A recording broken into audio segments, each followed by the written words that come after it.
ભાવ હોવા જરૂરી છે।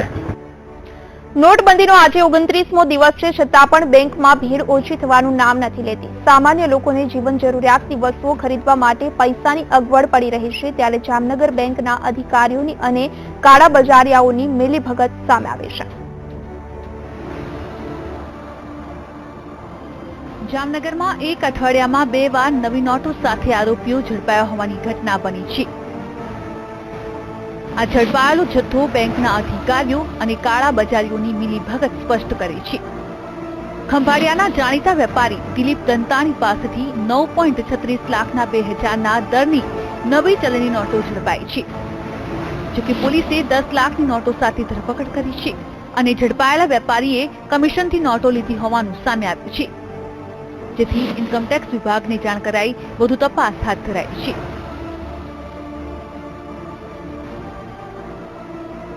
થોડા દિવસ અગાઉ પણ હનુમાન ગેટ પાસેથી 2000ની દરની 4 લાખની નોટો ઝડપાઈ હતી અને આજે ફરીથી અનુપમ સિનેમા પાસેથી વેપારીના કારની તપાસ કરતા 2000ના દરની 9.36 લાખની નોટ ઝડપાઈ છે। જૂની નોટો 6500 મળી કુલ 10.1000ની મત્તાની નોટો ઝડપી પાડવામાં આવી છે। આ તમામ નોટો વેપારી 5%ના કમિશનથી લઈને 12%ના કમિશનમાં અન્ય વ્યક્તિ સુધી પહોંચાડવાનું પ્રકાશમાં આવ્યું છે। જેઓને આ બાબતે પૂછપરછ કરતા કોઈ સંતોષકારક જવાબ નહીં દીધેલા જેઓને 41(1D) મુજબ વસનાભાઈ આહિરે ધરપકડ કરેલ છે અને આ અનુસંધાને જરૂરી કાયદેસર ઇન્કમટેક્સ ડિપાર્ટમેન્ટને આ અંગેની જાણ કરવામાં આવેલ છે।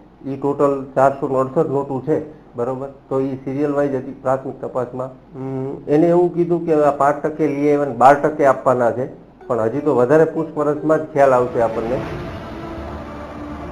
આ તમામ બાબતો પરથી સ્પષ્ટ થાય છે કે બેંકના ફૂટેલા કર્મચારીઓ અને અધિકારીઓનું મસ્ત મોટું સેટિંગ જામનગરમાં ચાલી રહ્યું છે। કેમેરામેન અમરીશ ચંદ્ર સાથે રવિ બુદ્ધદેવ, વીટીવી ન્યૂઝ, જામનગર।